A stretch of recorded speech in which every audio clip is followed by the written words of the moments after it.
उन्हें यह फिक्र है हरदम, नई तर्ज ए जफा क्या है। हमें यह शौक है देखें, सितम की इंतहा क्या है। दहर से क्यों खफा रहें, चरख का क्या गिला करें। सारा जहां अदू सही, आओ मुकाबला करें, आओ मुकाबला करें। उन्होंने इस पंक्ति को फांसी के पहले 3 मार्च को अपने भाई कुलतार को भेजे एक पत्र में लिखा था। इन जोशीली पंक्तियों से उनके शौर्य का अनुमान लगाया जा सकता है। चंद्रशेखर आजाद से पहली मुलाकात में ही जलती हुई मोमबत्ती पर हाथ रखकर उन्होंने कसम खा ली कि उनकी जिंदगी देश पर ही कुर्बान होगी, और उन्होंने अपनी वह कसम पूरी कर दिखाई। और वो लिखते हैं कि किसी ने सच ही कहा है, सुधार बूढ़े आदमी नहीं कर सकते, वे तो बहुत ही बुद्धिमान और समझदार होते हैं। सुधार तो होते हैं युवकों के परिश्रम, साहस, बलिदान और निष्ठा से, जिनको भयभीत होना आता ही नहीं, जो विचार कम और अनुभव अधिक करते हैं। साथियों नमस्कार। आइए हम जानते हैं भारत के एक महान स्वतंत्रता सेनानी, क्रांतिवीर, भारत माता के महान सपूत सरदार भगत सिंह के बारे में। सरदार भगत सिंह ने चंद्रशेखर आजाद व पार्टी के अन्य सदस्यों के साथ मिलकर उन्होंने देश के आजादी के लिए अभूतपूर्व साहस के साथ ताकतवर अंग्रेजी हुकूमत के खिलाफ मुकाबला किया था। उनका जन्म 28 सितंबर 1907 को हुआ, परंतु कुछ स्थान पर ऐसा माना जाता है कि उनका जन्म 19 अक्टूबर 1907 को हुआ था। उनके पिता सरदार किशन सिंह और उनकी मां विद्यावती कौर। एक जाट परिवार में सरदार भगत सिंह का जन्म हुआ था। 13 अप्रैल 1919 में जब पंजाब के अमृतसर में जलियांवाला बाग हत्याकांड हुआ, उनके जीवन में वो हत्याकांड बहुत ही गहरा असर डाला। सरदार भगत सिंह उस समय 12 वर्ष के थे।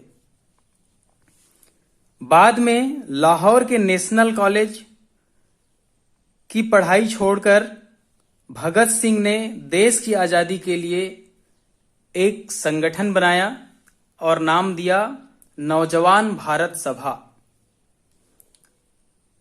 काकोरी कांड में राम प्रसाद बिस्मिल सहित 4 क्रांतिकारियों को अंग्रेजी हुकूमत ने फांसी दे दी थी और अन्य 16 उनके साथियों को आजीवन कारावास की सजा सुनाई। ये जो घटना थी वो भगत सिंह के जीवन में और भी गहरा असर किया, उनको बहुत गहरा आघात पहुंचा और उन्होंने आजाद चंद्रशेखर के साथ उनकी पार्टी, जिसका नाम था हिंदुस्तान रिपब्लिकन एसोसिएशन, से जुड़ गए और अपने नौजवान भारत सभा को उस रिपब्लिकन एसोसिएशन में विलय करके उन्होंने एक नया नाम दिया और सरदार भगत सिंह का जो संगठन था उसका एक नया नाम हो गया हिंदुस्तान सोशलिस्ट रिपब्लिकन एसोसिएशन। इस संगठन का उद्देश्य सेवा, त्याग और पीड़ा झेल सकने वाले नवयुवकों को तैयार करना था। एक और जो घटना थी, जिस घटना के कारण सरदार भगत सिंह को आज याद किया जाता है, वो घटना थी 1928 की। साइमन कमीशन के बहिष्कार के लिए एक भयानक प्रदर्शन हो रहा था और इस प्रदर्शनकारियों पर अंग्रेजी शासन लाठीचार्ज कर रहा था। लाठीचार्ज से उस समय के नेता लाला लाजपत राय जी की मृत्यु हो गई। अब लाला लाजपत राय को अपने आदर्श मानते थे सरदार भगत सिंह, सरदार भगत सिंह के घर में लाला लाजपत राय जी का आना जाना था, उनके पिताजी के मित्र थे। तो स्वाभाविक सी बात है कि जिनकी ममत्व हमसे जुड़ा हुआ है, उनकी अगर मृत्यु हो जाए तो हमें पीड़ा तो होनी ही है। अब भगत सिंह इस घटना का प्रतिशोध लेने की योजना बनाई और 17 दिसंबर 1928 को करीब 4:15 बजे जो लाठीचार्ज करवाने वाला एक एसएसपी था, सांड्स को उन्होंने लाहौर में गोली मार दी। सरदार भगत सिंह समाजवादी थे, उन्हें पूंजीपतियों और अंग्रेजों के द्वारा मजदूरों का जो शोषण की नीति थी वो पसंद नहीं आती थी। अर्थात अंग्रेजों का मजदूरों के प्रति अत्याचार से सरदार भगत सिंह बहुत ही दुखी रहते थे और उनका वो हमेशा विरोध करते थे। ऐसा ही हुआ कि मजदूर विरोधी एक नीति को ब्रिटिश संसद में पारित होना था और मजदूर विरोधी ऐसी नीतियों को ब्रिटिश संसद में पारित न होने देना उनके दल का निर्णय था और वो चाहते थे कि अंग्रेजों को पता चलना चाहिए कि हिंदुस्तानी अब जाग चुके हैं और उनके हृदय में ऐसी नीतियों के प्रति आक्रोश है। ऐसा करने के लिए उन्होंने दिल्ली के केंद्रीय असेंबली में बम फेंकने की योजना बनाई। भगत सिंह चाहते थे कि सिर्फ विरोध हो, सिर्फ विरोध ही उनके तक पहुंचे, कोई खून खराबा ना हो। इसलिए उन्होंने ऐसे जगह पर बम फेंका जहां कोई नहीं था और उनके साथ बम फेंकने के लिए असेंबली में जो गए थे उनका नाम था बटुकेश्वर दत्त। वो बम फेंकने के बाद भागे नहीं, अगर वो चाहते तो बम फेंक कर असेंबली से भाग सकते थे, क्योंकि बम फेंकने के बाद वहां पे पूरा धुआं धुआं हो गया था। लेकिन वो विरोध जताना चाहते थे और बटुकेश्वर नाथ दत्त के साथ सरदार भगत सिंह इंकलाब जिंदाबाद, साम्राज्यवाद मुर्दाबाद बोलते हुए और उसके पर्ची उड़ाते हुए वहीं पर खड़े रहे। नतीजन हुआ क्या कि बटुकेश्वर नाथ दत्त और सरदार भगत सिंह गिरफ्तार हुए। गिरफ्तार होने के बाद सरदार भगत सिंह को जेल भेज दिया गया। भगत सिंह जेल में करीब 2 साल रहे और उन 2 सालों में उन्होंने क्या किया, तो वो लेख लिखकर भी अपनी क्रांतिकारी विचारधारा प्रस्तुत करते रहे।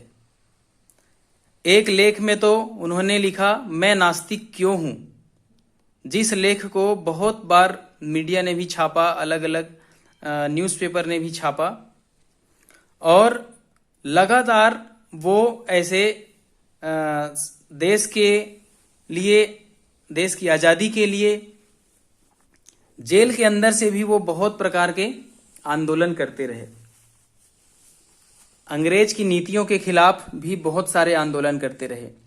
एक भूख हड़ताल में तो उनके एक मित्र यतीन्द्र नाथ भी भूख हड़ताल के कारण से मारा गया था।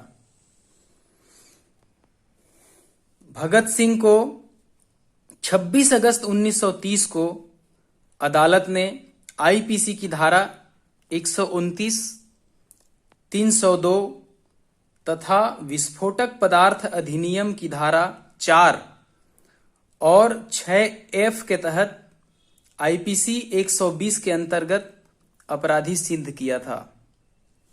7 अक्टूबर 1930 को 68 पृष्ठों का निर्णय दिया अदालत ने, जिसमें भगत सिंह, राजगुरु और सुखदेव को फांसी की सजा सुनाई और फांसी की सजा सुनाते ही लाहौर में तुरंत 144 लगा दी अंग्रेजों ने। अंग्रेजों को भगत सिंह के फांसी के लिए बहुत बार माफीनामा भी, लोगों के अलग अलग विचार थे कि माफी मांग ली जाए या उसके माफीनामा भी भेजे गए। उस समय के कांग्रेस के अध्यक्ष थे महामना मदन मोहन मालवीय जी, वो वायसराय से भी मिले थे। उसी समय 1931 में भी गोलमेज सम्मेलन हो रहा था। लॉर्ड इरविन थे उस समय, तो लॉर्ड इरविन से महात्मा गांधी जी की भी मुलाकात हुई थी। लॉर्ड इरविन ने भी शर्त रखा था कि हम भगत सिंह के फांसी को माफ कर देंगे, लेकिन लिखित में भगत सिंह को माफी मांगना पड़ेगा। परंतु भगत सिंह चाहते ही नहीं थे कि उनकी फांसी माफ की जाए, वो चाहते थे कि उन्हें फांसी हो जाए। क्यों? क्योंकि भारत किसी भी शर्त से आजाद होना चाहिए, और सरदार भगत सिंह ऐसे विचारवान व्यक्ति थे जो चाहते थे कि उनकी माफ करने से देश में क्रांति नहीं आएगी। वो जानते थे कि जिस दिन भगत सिंह को फांसी हो गई, उस दिन देश के युवाओं में क्रांति का उबाल आ जाएगा। और हुआ वही कि 23 मार्च 1931 को शाम को 7:30 बजे भगत सिंह को फांसी दे दी गई। यहां पर भी अंग्रेजों ने अपना कुटिल चाल दिखाया। होता क्या था कि किसी को भी फांसी सुबह ही दी जाती थी, और ऐसा तय भी हुआ था कि भगत सिंह को 24 मार्च के सुबह फांसी देनी थी।